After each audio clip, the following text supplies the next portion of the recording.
Esses documentos evidenciam um projeto de golpe no Brasil, Clever? Olha, primeiramente, boa tarde, Luciana, Zé Eduardo. É um prazer estar aqui com vocês, uma satisfação enorme, um debate de alto nível.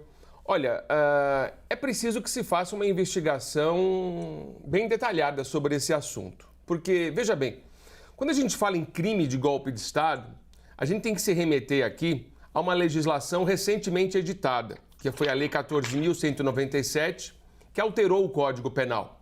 E lá no Código Penal tem o tipo, a descrição do crime, golpe de Estado.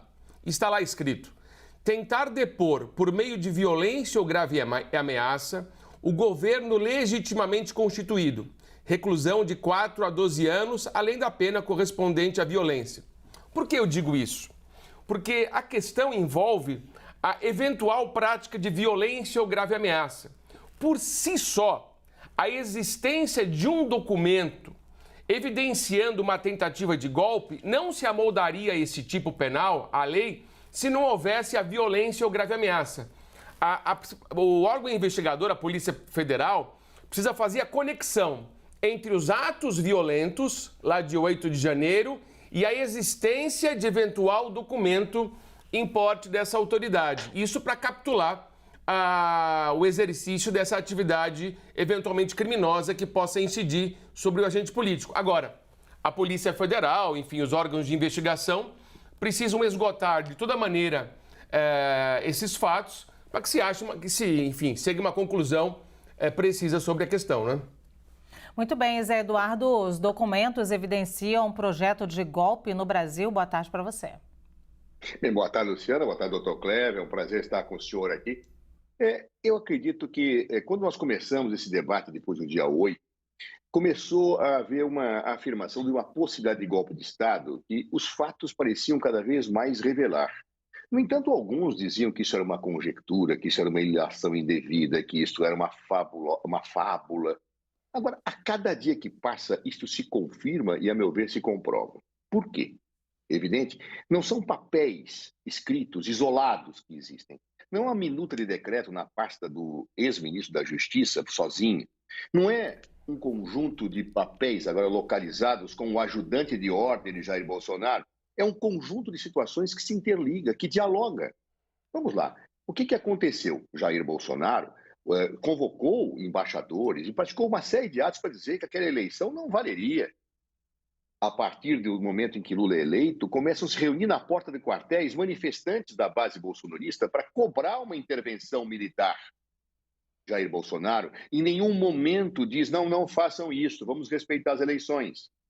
Jair Bolsonaro não reconhece a legitimidade das eleições, mantendo um silêncio obsequioso, digamos assim, em relação ao resultado. Nada falava. Mas, enquanto ele nada falava, os seus auxiliares, os seus ajudantes de ordem, pessoas vinculadas a ele e ao governo, trocavam mensagens, dizendo que tinham que instigar comandantes militares, como fazer. Trocavam, como se sabe, agora minutas de uma GLO, uma garantia de lei e ordem, que seria apenas para situações de distúrbio que não estavam colocados.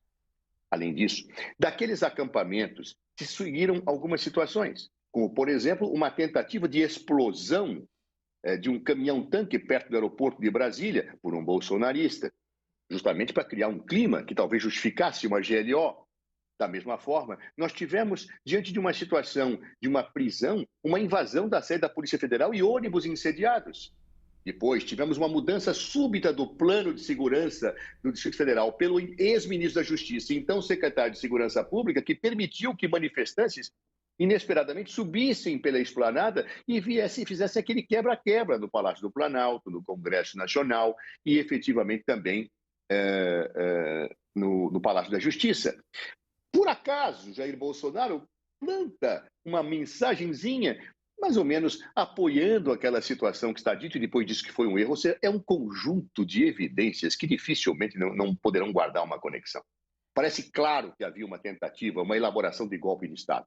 E não é um golpe de Estado trabalhado e elaborado por um ajudante de ordens, mas é por quem dava a ordem ao seu ajudante. Ajudante de ordem não articula golpe de Estado. Quem articula é a alta cúpula, ou militar, ou o chefe da cúpula, e nesse caso é Jair Bolsonaro.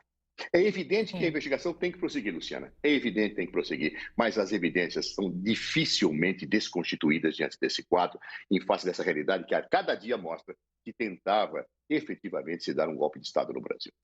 Sim, Clever, como é que se lida então com isso que o Zé Eduardo aponta, conjunto de evidências?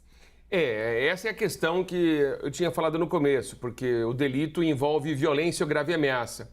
A existência isolada, como o Zé Eduardo fala, a existência isolada por si só do documento só vai ter influência e positividade para uma assertiva, para uma certeza acusatória, se essa conexão, como ele bem falou, se essa conexão estiver bem evidenciada.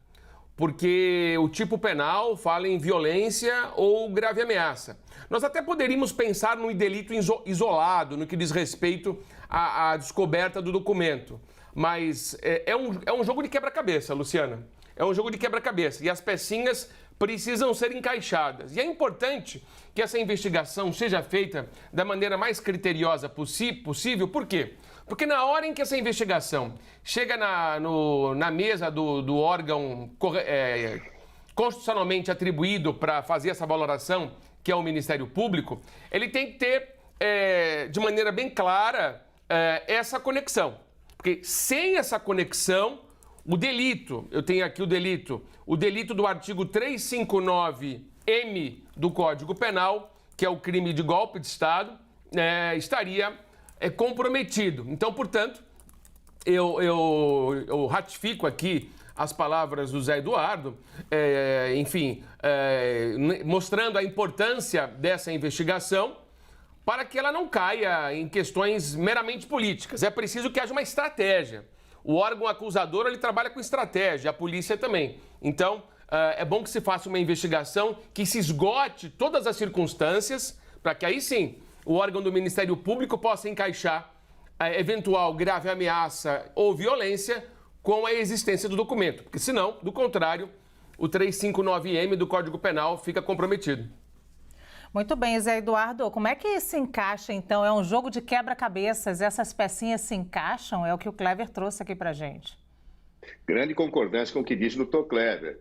Na verdade, toda investigação é um quebra-cabeça. E a autoridade que faz a investigação vai pegando uma pecinha aqui, pegando uma pecinha lá e montando a paisagem.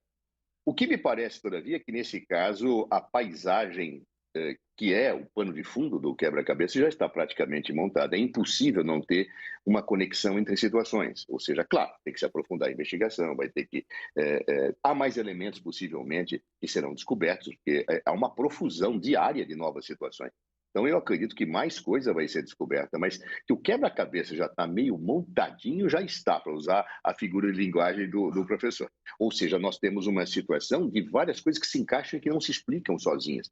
Tem razão, professor, aquele decreto sozinho não diz nada. Aquilo poderia ser uma brincadeira de alunos de direito, aliás, mal preparados, que estavam querendo pensar fazendo um decreto. Ou essa outra minuta de gênero agora, outra brincadeira. Agora, esse conjunto de brincadeiras que se colocam, que se fazem, a própria alteração do certificado de vacina de Bolsonaro, por que alterou? Será que ele não pretendia sair do país e tinha receio, depois que fosse presidente, de ter que voltar por outro?